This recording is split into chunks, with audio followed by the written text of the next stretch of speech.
was a promise made to all state workers. They said if you dedicate your life to public service, we would guarantee you a solid retirement. But what happened? They have effectively raided pension funds. The pension was used basically as a piggy bank. Frontline correspondent Martin Smith investigates. How did it go down with the policemen and the firemen? I don't think it went down well with anybody. My insurance is crap. My pay is crap, but I love what I do and I was promised this pension. $14 million had been paid to undisclosed individuals for doing little or nothing. It was happening all over the country. This is a crisis of epic proportion. If we are unable to meet the pension obligations, this comes at the expense of everything else that we care about. The real cost of the pension gamble. Kentucky might be the first one to go down, but it won't be the last.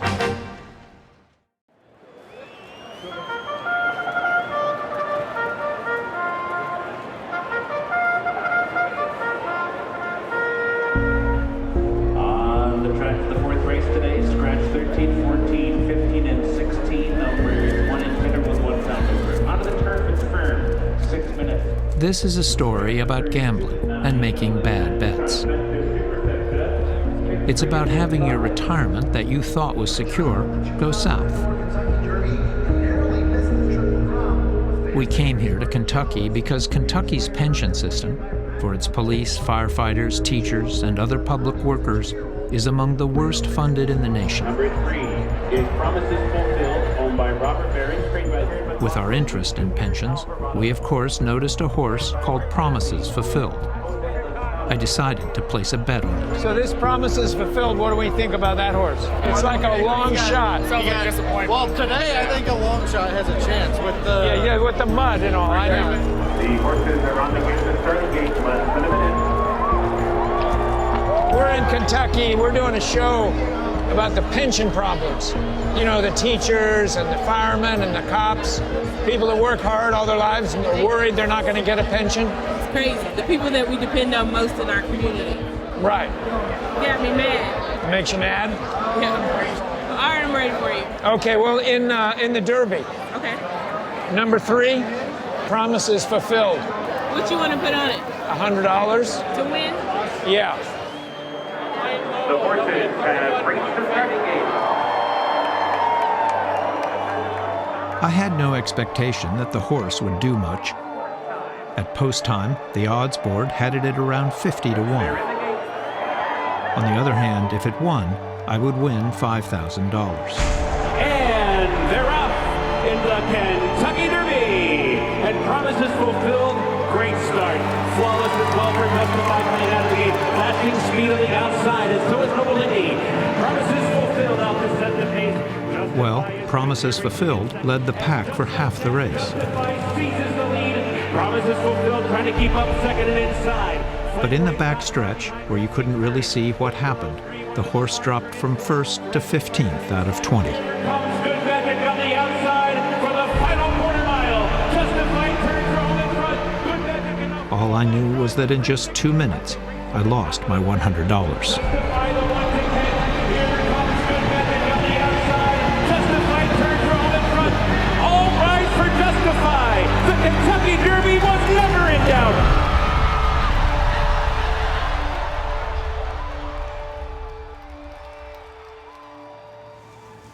Kentucky is drowning in a financial crisis. The state's public pension funds, which fund retirement plans for our teachers, firefighters, state police, and other public employees, experienced a shortfall of more than $36 billion. Kentucky is not the only state in trouble. Nearly half of all states haven't saved enough money to pay for the benefits they've promised to government workers. In total, it's estimated they are short trillions of dollars. That's trillions. It's a problem that will affect everyone. So, why should you care? Because the bigger the problem becomes, the more tax dollars will be needed to fix it. That means fewer tax dollars being spent in areas of need, like schools or roadways. Talented teachers and other public servants may look for careers elsewhere. Pension problems are sparking some concern for workers in northern Kentucky. Kentucky's pension system, one of the worst across the country. It matters what happens in Kentucky because what is Kentucky's problem is New Jersey's problem, is Illinois' problem, is Connecticut's problem, is California's problems, is go on and on and on. This is a crisis of epic proportion in the United States of America, and it's time we wake up and address it. One public employee in Kentucky who wondered if his pension was okay was a history teacher at a local Louisville high school. I understood that I would never earn a great deal of money.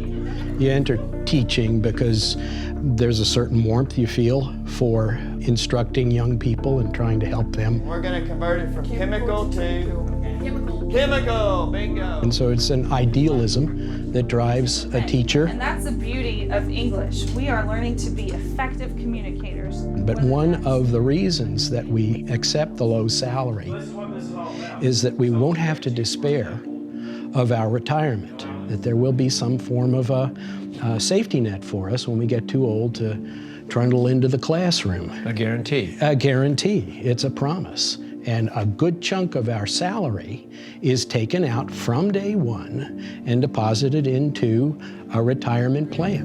If y'all can come up with a good idea for a little project or something you want to do, we can maybe utilize that outdoor. Christina Frederick Trosper, a teacher in Knox County, Kentucky, also signed up because of the promise of a guaranteed pension. That's what I was kind of explaining to them when you get to this one. I remember my parents telling me, you know, you'll have a pension, you know, you'll have job security, and those are things you can't get in a lot of other places. Have a great day, guys. I'll see you tomorrow. Thank you. Knew I would never be rich, but I thought I would, you know, be comfortable and have those things that I can, you know, depend on, so that I could make decisions for my family, for my kids, in the long term, things that my parents weren't able to do. Everybody sitting here has been betrayed by the state. I also met with some police, some active, some retired. It was a major thing for me. I felt if I got hired on this police department, and if I did what I was supposed to do, I got my life planned out. I'm going to retire, I'm going to have an income coming in, I'm going to get health benefits for the rest of my life, health benefits for my spouse. It had a major impact on my decision to do this. It was kind of the same with me. I didn't get into policing a little bit later than normal. I was almost 30. So I was very well aware of the pension benefit. For me, that was a big deal. I knew that if I could get 20 years out of the career, that my wife and I would have health insurance and that I would have some kind of a pension. And when you look at public servants, your teachers, your cops, your firefighters, the pension represents our promise to them, and also an acknowledgement that we might not be able to pay you what you're worth right now, but we're going to be there for you on the back end. It used to be that nearly half of all American workers had defined benefit pensions, a guarantee that you would get a good percentage of your salary and benefits upon retirement. This is the life. What with my retirement plan and the few dollars I'd saved, I didn't have a thing to worry about. Workers and their employers contributed funds that were then invested on Wall Street. I'm chairman of the pension fund of this corporation. We're looking for a well-diversified list of high-quality bonds and some common stocks. Over the years, private corporations have largely stopped offering defined benefit pension plans. But most public employees still have them. The policy that we'll recommend here gives us a 60% chance of actually achieving the assumed rate of return. The decisions about how to invest and grow pension fund money are made by a pension board and its financial advisors. And for many years, Kentucky Retirement Systems, or KRS, was flush with cash. KRS investment return on that money for that period of time estimated to be about $2 billion. 20 years ago, it looked as if it would not ever have a problem. It's got to have an interest rate on it that gives us the same earnings. Today, Betty Pendergrass sits on the board of KRS. Where was the Kentucky Retirement System sitting in 1999? It was sitting at nearly 100% funded. But then, in 2000, the dot-com bubble burst. KRS lost $1.2 billion. I've served in the best of times, and now is the worst of times. Kentucky was suffering, but politicians were reluctant to raise taxes to pay the full cost of their bills. and they began to divert pension money. What will Kentucky do? That's what you're assembled here in Frankfort to decide. In Kentucky, the pension was used basically as a piggy bank. The problem was, once you started to short your state pensions to cover the budget shortfall, it's hard to just do it the one time. One of the few local reporters paying attention was John Cheeves. I've been writing for 20 years now about the state's pension system, and it's been, sort of a slow-motion car crash. Cheeves watched as one governor after another invested in roads, bridges, libraries, and more. Pension obligations were not met. As governor, I'm thrilled to be able to support this project not only with enthusiasm and congratulations, but with money. I think it emboldened the politicians. Specifically $2.4 million. They realize nobody's paying attention. I think they get a little bolder about it. And they realize, well, no one's looking, I can do this. They have effectively raided pension funds. And by raiding, it means they just simply have not made the payments that they are morally required to make to fund the retirement promises that they've made.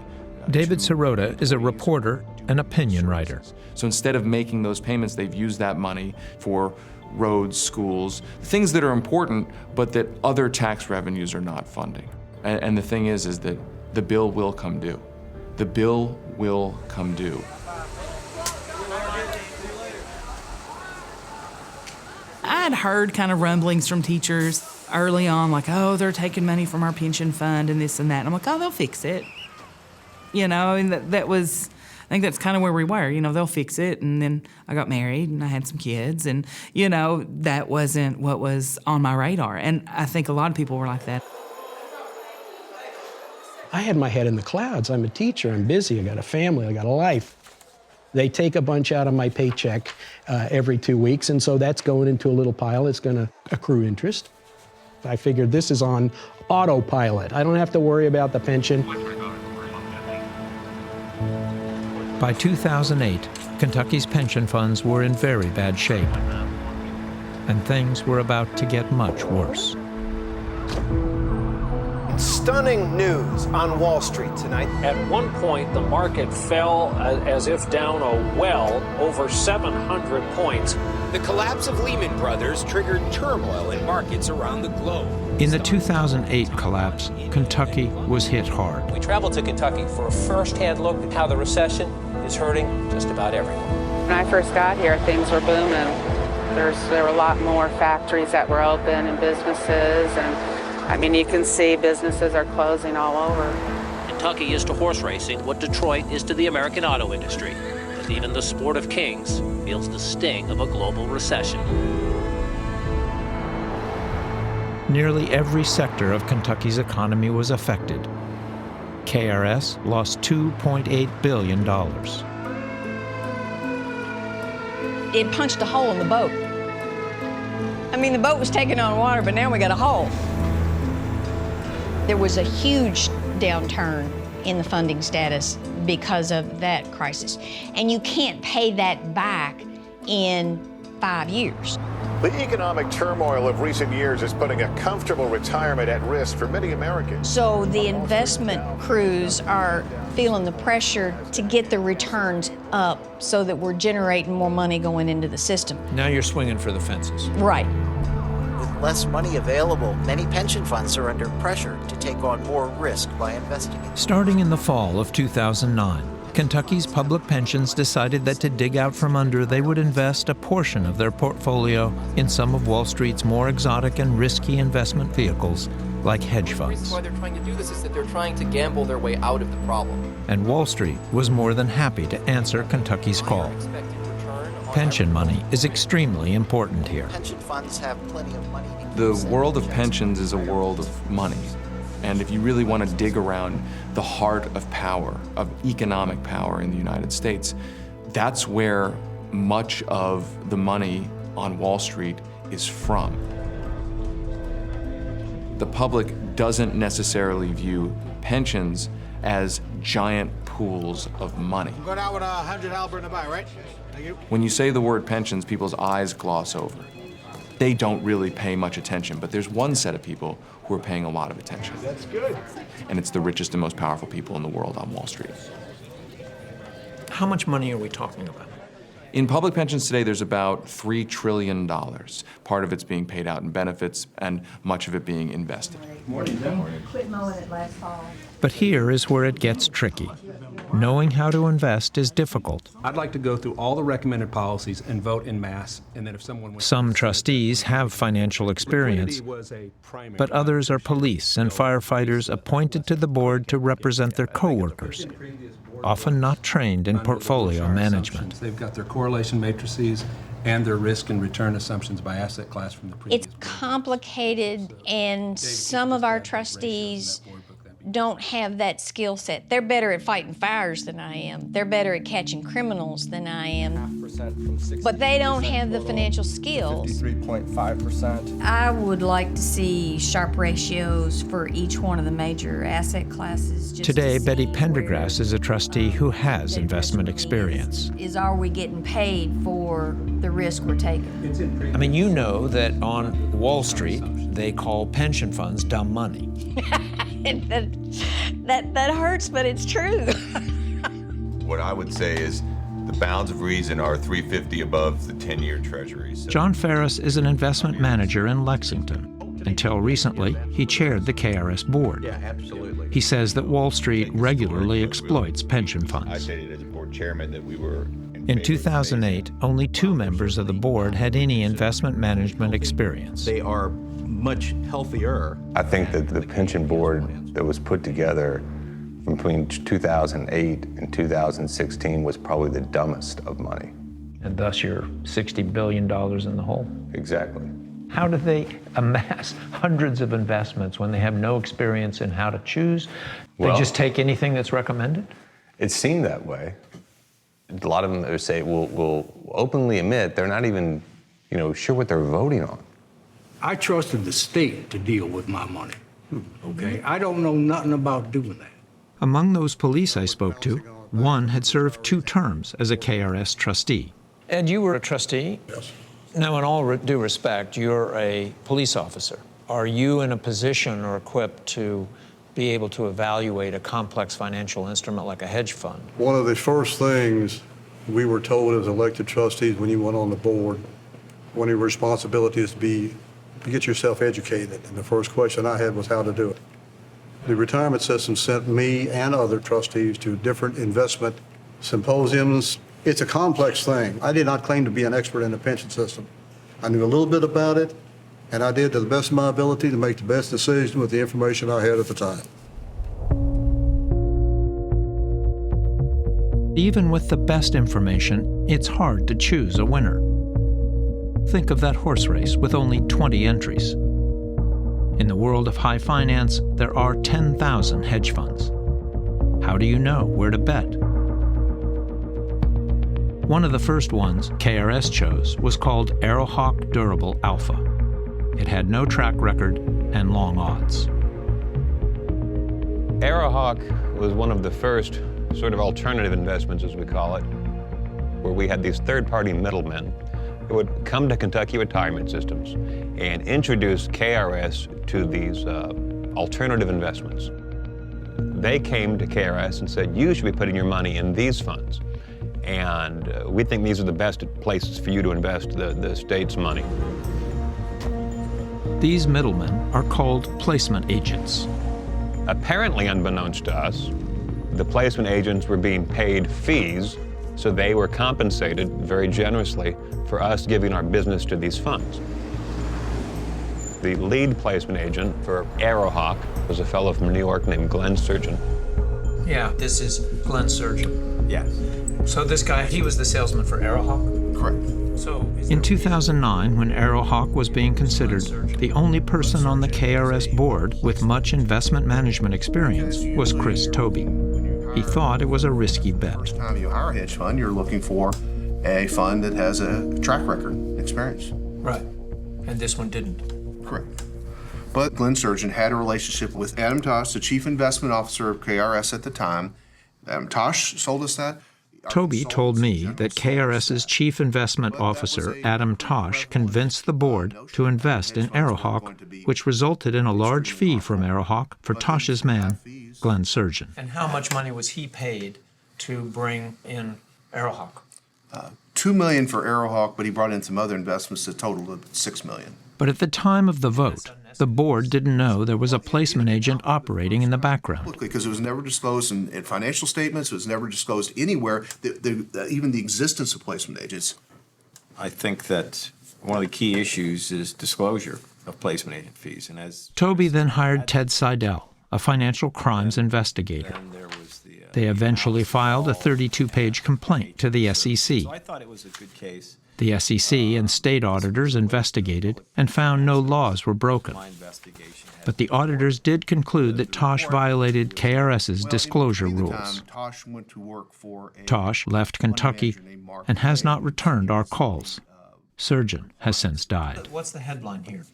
Well, the headline was that there were these abuses involving placement agents. $14 million had been paid to undisclosed individuals for doing little or nothing. It was happening all over the country. Public funds pay hundreds of millions in placement agent fees.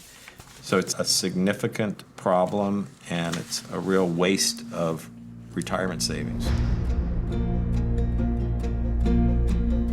Arrowhawk proved to be a loser. After KRS invested $100 million, the fund failed and closed down. KRS eventually recouped its money from Arrowhawk. But another hedge fund investment involved the Camelot Group. Camelot had a manager who, in a separate case, was charged and pled guilty to personally pocketing over $9 million of investors' money. Despite this, KRS would continue to invest in more hedge funds. It was a great big put all of the chips on the red 7. That's what we're going to do with pension money for firefighters and cops and janitors. Ann Oldfather is a Louisville attorney who recently represented firefighters in a pension-related lawsuit. They decided we're not going to go public. We're not going to say we need help. We're going to try to save our rears, and this will work. Isn't that what the gambler always dreams? And so they start the beauty contest, and they have perhaps 15 hedge fund managers that they interview and meet with and talk to and whittle it down to the final 3 winners. The winners were Pacific Alternative Asset Management Company, or PAMCO, Prisma Capital Partners, and Blackstone Alternative Asset Management. Each offered KRS so-called funds of funds, umbrella vehicles that contain dozens of underlying hedge funds. With multiple layers of often hidden fees, they are sometimes called black boxes. They're putting them together in these black boxes, which they so niftily named the Henry Clay Fund, the Daniel Boone Fund, and the Newport Colonels Fund, all for your viewers that are outside of Kentucky, famous names or entities here in Kentucky. Today, hedge funds are deemed by many investment professionals as inappropriate for public pensions because they are expensive and lack transparency. While hedge funds contributed only some of Kentucky's pension woes, 2 class action litigators from San Diego, Bill and Michelle LaRocque, sensed an opportunity here. In 2017, they set up office in Louisville. They said they were coming to the rescue of Kentucky's state workers. We are talking about the retirement of 350,000 plus individuals, and we're also talking about a matter which, quite frankly, could bankrupt the state. There is so much that we don't know. I'm trying to find out what happened here. Okay, that's fine. We're just going to not look at it until we get a resubmit, yeah? Well, I'll tell you The LaRocques had successfully sued Enron for over $7 billion in damages. But Bill LaRocque had been disbarred and jailed for illegally paying plaintiffs in some other class action lawsuits. So they enlisted Ann Oldfather as their lead counsel. Probably is a little bit of watching their own backs.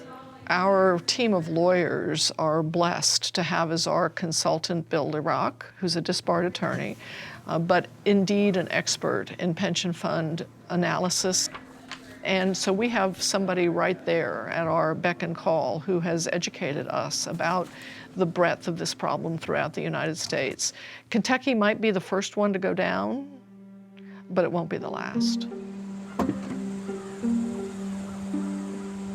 As lead plaintiff, they tapped an old friend of Michelle Lirach's, Jeff Mayberry, a retired state trooper. From what I understand, the funds were fraught with inflated fees. Allegedly, they were exorbitant. They were non-standard. They were not of the norm. Tens of millions of dollars. That's what I understand.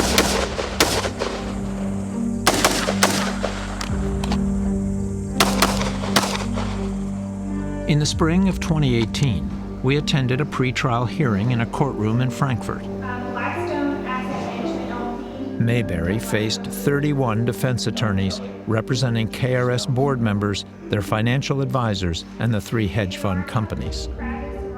Obviously, the number of defense attorneys did make me realize that that's some big money here, and they can afford the best in the country. The agreements that these 3 hedge fund companies entered into with KRS were always declared as secret. We have never been able to find them in any public record. We've never been able to find them on KRS's website. All of these defendants, Your Honor, are seeking to keep private their dealings with KRS.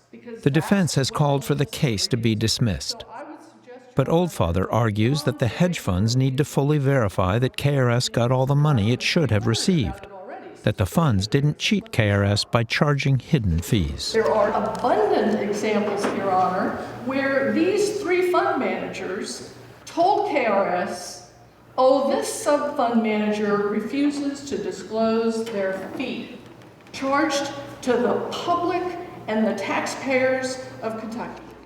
They say you're on a big fishing expedition looking for damaging inside information that you don't really know if it's there.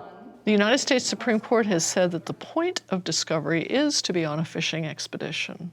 And it is the beauty of civil litigation that we don't have to know 100% of what everybody did when we filed the lawsuit. When we survive those motions to dismiss, it's going to be time for discovery. And I am going to snag a lot of fish. There is a belief on their part that if you file a lawsuit and you get your hands on something, the public then gets to know about it. PAMCO and Prisma said in a letter to Frontline that they did exactly what they were hired to do, but declined to be interviewed.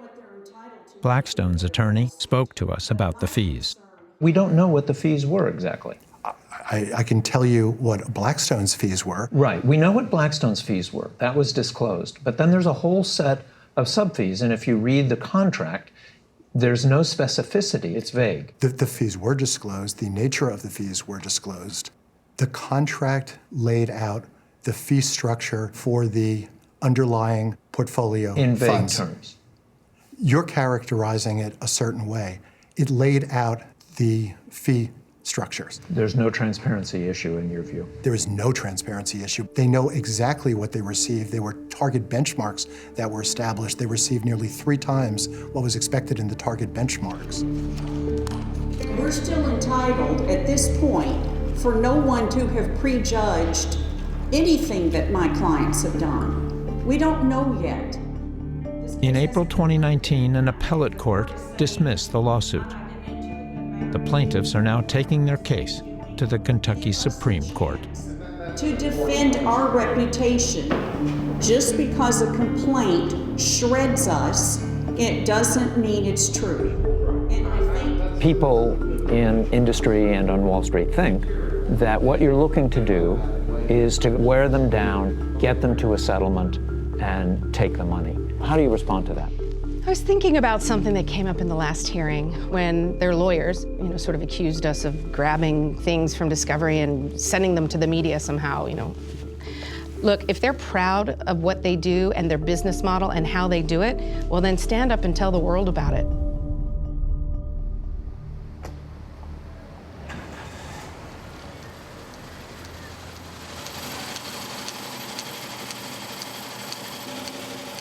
Every month, Kentucky Retirement Systems makes over 100,000 pension payments, with the average retiree receiving around $1,500. The total outflow is nearly $2 billion a year.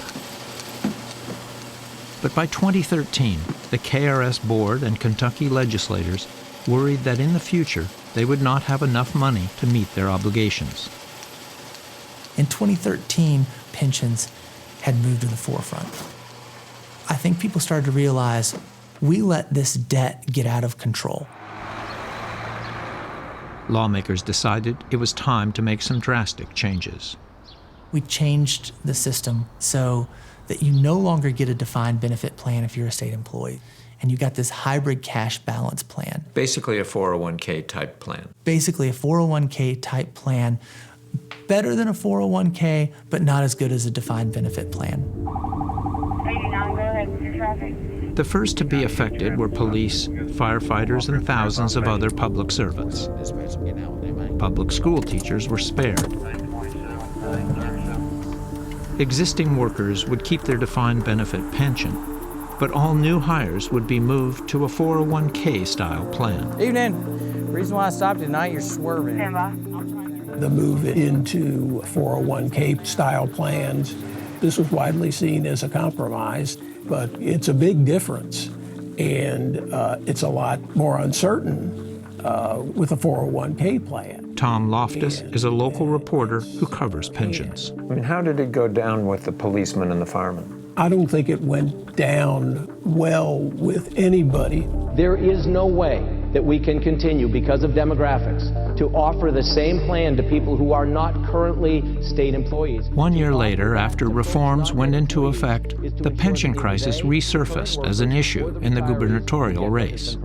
This time for state teachers and school workers. The most important thing to do is stop digging. The long-shot candidate was Matt Bevin, a former hedge fund manager and Tea Party favorite. We have a legal and a moral obligation. His campaign promise was, if the pension system is bankrupt, the inviolable contract is moot. Because if you don't have those dollars to pay those benefits, then, okay, you don't pay those benefits. The reality is, if the money's not there, then we have to think about how do we tighten our budget. His big issue is to shrink government in Kentucky, to make it smaller. He believes in the private sector. He does not believe in government. You all represent those who... His end game is to shrink the pensions. Are why we indeed will be the next governor and lieutenant governor of this Commonwealth of Kentucky. We had, at that time, and continue to have, the worst funded pension system in the United States. We need a fresh start. We truly do. We need a fresh start. This tells us that we as a state are in dire risk of becoming financially insolvent, and that if we are unable to meet the pension obligations that we have to people, this comes at the expense of everything else that we care about, everything else that we would fund. Our state workers who have been promised a pension should be given that pension. Once in office, Bevin decided to stop shorting the pension system and to make what are called actuarially required contributions, or annual ARC payments. We have an $82 billion pension problem. There are going to be hard decisions made by this body, by the House. Governor Bevin is doing what no governor has done for at least 15, 16 years, which is fully fund the ARC again. And that's no small achievement. And it really is starving much of the rest of the state budget. And we had better clean it up. That isn't what's controversial. What's controversial is he's saying we can't really afford to keep pensions going, so teachers from this point forward, teachers won't get pensions in Kentucky anymore. We have exhaustively gone through everything we can to ensure that we do, in fact, deliver on the promise. Bevin concluded that the teachers' pension system was unsustainable. Keeping the promise will save Kentucky's pension systems. Under a proposal called Keeping the Promise, all newly hired teachers would be moved to a 401k. So on a going forward basis, this Existing teachers would also contribute a greater percentage of their salary to shore up the old system. You were eradicating the pension for new teachers. Correct. I mean, this is, in other words, for new people who are not currently employed by the state, they would not be given a defined benefit plan. because it is not possible to promise that to them with any confidence that we can deliver it. We can't. I think this is a very morally sound plan. State Senator Robert Stivers endorsed the plan. And something that the people of Kentucky will understand and accept as the direction we need to go in future years. A passionate crowd of state workers, educators, and retirees took to the steps of the state capitol with one message: they want their pension. Pension is a promise. The proposed bill calls for new employees to move to a 401k style plan, and current employees kick in 3% of their salaries to shore up retiree health care funds. You're going to be looking at specific countries, and we're going to look at each one. Christina Frederick Trosper, the teacher from Knox County, was alarmed. Her salary was already a challenge to live on. Kentucky's teachers have seen their wages, adjusted for inflation, increase by less than half a percentage point in the last 2 decades. So I'm going to give you Serbia first. Now Trosper feared that lawmakers would come after her pension. In about August, September, I really started paying attention to what was happening. And just everything just kind of snowballed for me, like all of it just kind of came together. You dug the hole. I didn't dig the hole. One day, Trosper attended a town meeting and confronted Senator Stivers about his plan. You all made a conscious decision to not fund your obligation. And I don't care when you got elected or whatever, but you've been there during the years that it has not been funded properly. I want to know, how are you going to raise the revenue to fund it properly? Because I promise you, your days in the Senate will be no longer. They will be no longer if you do not fix it. That's all I care about. It seemed like something snapped in you. Yeah, it did. And I told everybody I had an out-of-body experience. I can go through a 300-page bill. I mean, I'm a loud person, and I'm not the type of person who, sits back a lot of times, but I shocked myself. I want what you told me I was going to get. My insurance is crap. My pay is crap, but I love what I do, and I was promised this pension. And what you're proposing is going to kill us. You will kill us. You will kill public education. I understand that lady perfectly. She is having certain fear of an unknown system where she's very comfortable with a known system. And she's worried there will be less incentive for teachers to sign up, knowing that they won't have a defined benefit pension plan and that she has young children, and the quality of the teachers for them will be less. Well, that's an opinion. There are many teachers that are teaching in the parochial systems that don't have those types of systems, and they have very good outcomes and results. Universities, I don't think many teachers have defined benefit pensions in universities. Now, they're paid differently and more. And that's a difference. Teachers in Kentucky were not alone. In February 2018, teachers in West Virginia rallied to protest low pay and benefits. 36,000 teachers walked out of class today. West Virginia teachers in turn sparked similar demonstrations in Oklahoma and Arizona.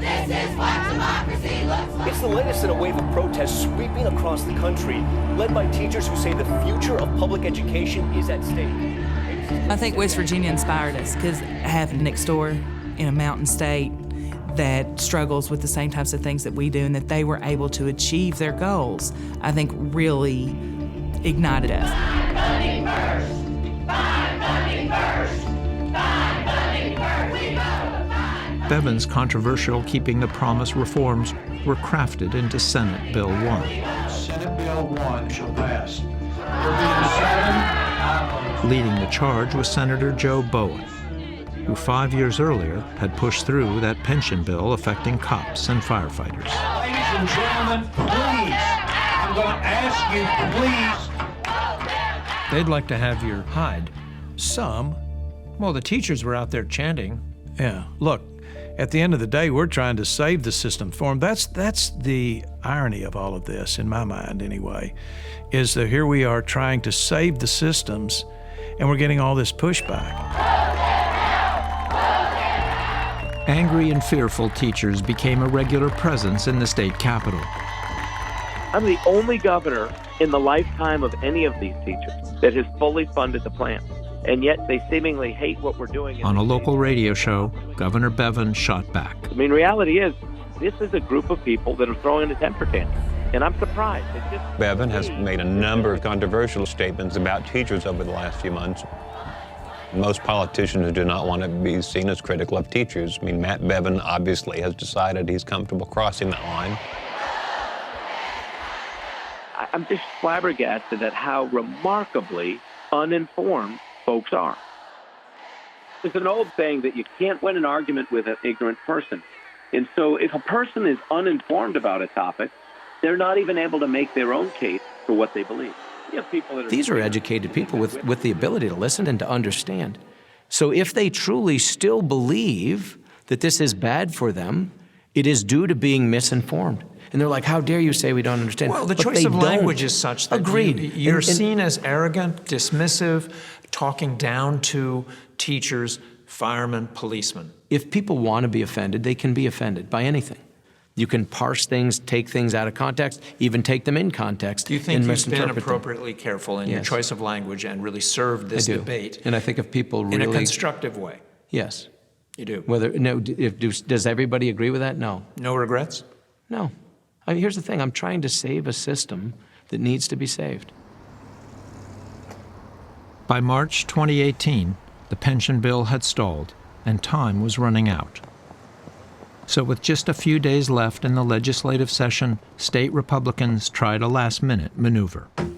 If we do not take action on this pension bill, there will be massive layoffs across the Commonwealth of Kentucky. They were called into a crowded Capitol committee room, handed a bill, and told they were going to vote on it. This is a good compromise plan. But it turns out that they were handed a sewage bill, that they were swapping out anything that had to do with sewers and putting in languages that changed the pension system in Kentucky forever going forward. Well, first of all, this is very unfair to vote on a bill that I don't even check the number of pages that are on this bill, and then ask us to make this decision today, and then limit discussion. And No one had a chance to read it outside of the Republican members of the Senate. I mean, the Democrats hadn't had a chance to read it, the Teachers Association, the public, the press, nobody else knew what was in there. And this thing's about to become law. This is a committee meeting, sir. Yes, sir, it is. And we're allowed to ask questions or anything pertaining to this bill, which none of us has seen except a couple of you guys. I've never seen such garbage thrown out here in my years in service. We've had 3 or 4... There was a lot of anger in the room. Extreme anger. It was an unpleasant task I was asked to do.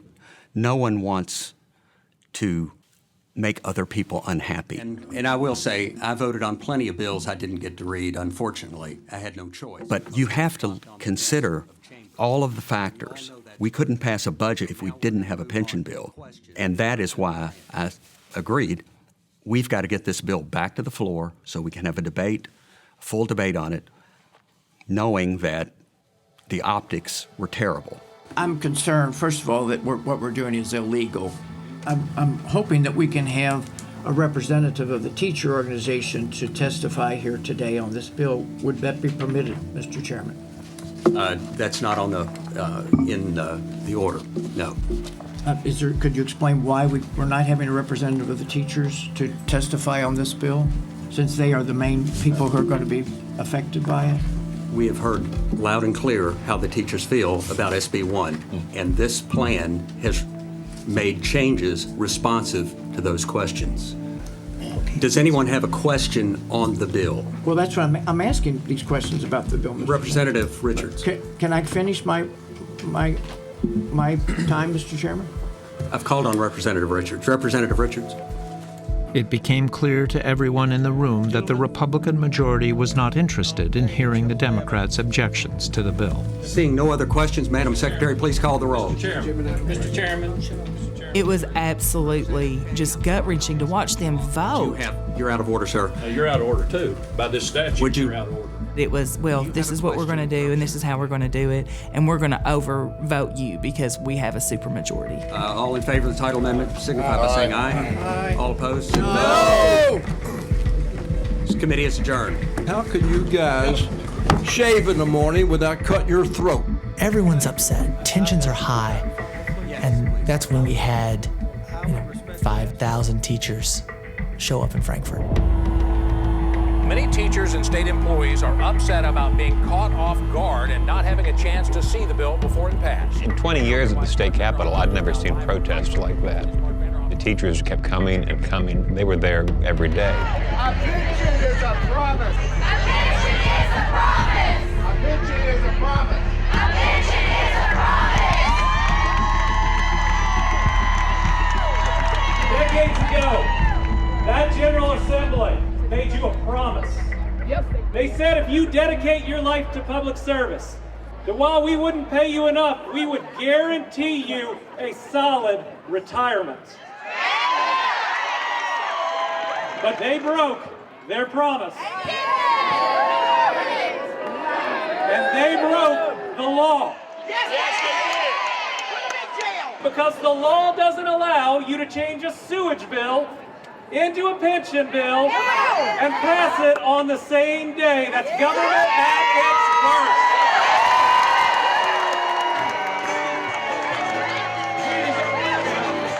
That just felt like another slap in the face. To take our pension bill and put it onto a sewer bill, we thought, oh, that's symbolic.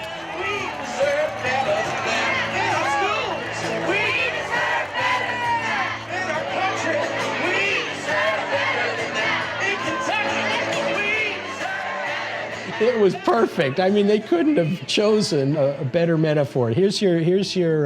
Get the New York money managers out of my pension! I say sue them. Sue them blue! Sue them blue! Sue them blue! Many, like Randy Week, blame Wall Street for creating the mess.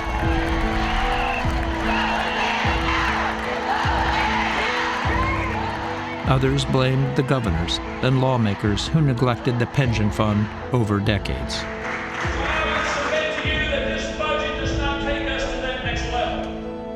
Inside the Capitol, with teachers filling the gallery, lawmakers debated how to cut the budget to shore up the pension fund. Many of the cuts proposed were to public education. We can do better. We must do better. If we want to have that world-class education system that all of us want to have, I can submit to you this budget does not good.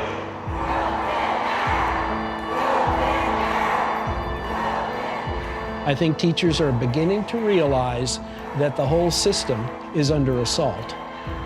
What is going to happen to that generation of children? Will they be able to learn if they come into school because the social safety net, and it's very thin as it is, has been shredded? Ladies and gentlemen, the teachers know that the textbooks and learning materials in this budget are slashed by $16.7 million.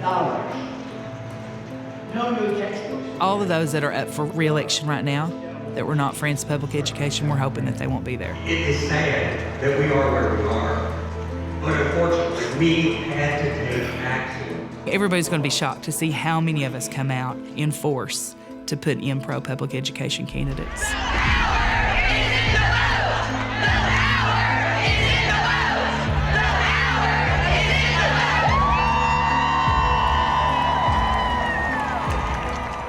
For now, Kentucky's Attorney General has successfully blocked Bevan's sewer bill in court.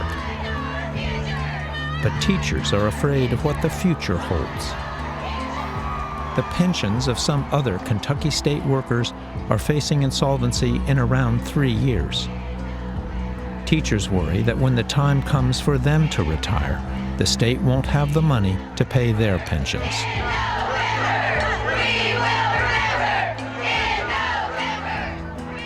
State lawmakers don't want to raise taxes. Voters don't want to accept tax increases. Retirees, I think rightfully, don't want to accept cuts to benefits that they were promised. So in Kentucky, the bill's coming due now. We are going to see situations where pension funds literally do not have the money to pay out benefits to people who have been promised those benefits. And yet I'm being fought in some instances by the very people that we're trying to save. It's like saving a drowning victim. It's like somebody, they're fighting you, biting you, pulling you under. You just need to knock them out and drag them to shore. Yeah. It's for their own good, and we have to save this system. Governor Matt Bevin couldn't put it any more succinctly than that. I appreciate the wake-up call. I won't be the governor when this thing falls apart. It's tough medicine, but to save the system... The next governor, regardless of who they are or what ideology they represent, it won't matter what lie they give. Reality will come crashing home.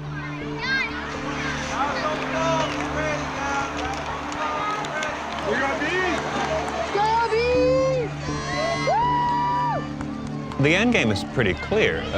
Pensions are on their way out.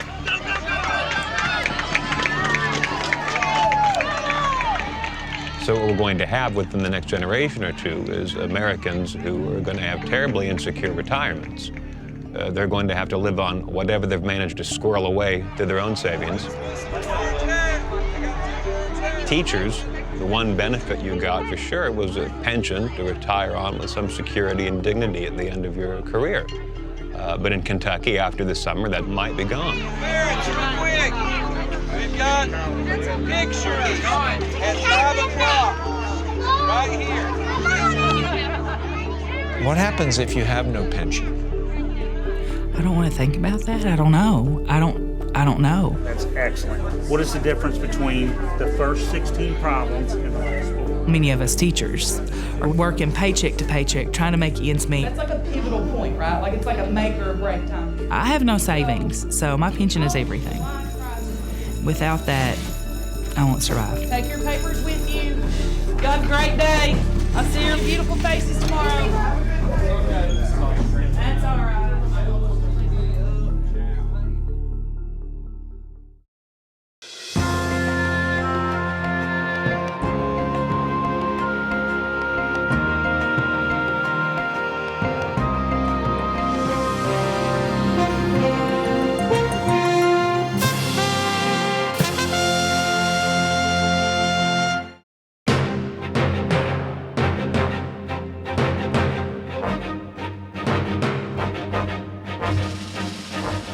For more on this and other Frontline programs, visit our website at pbs.org/frontline.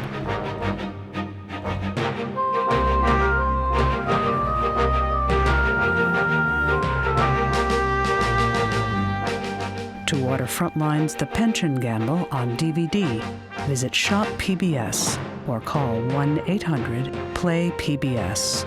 This program is also available on Amazon Prime Video.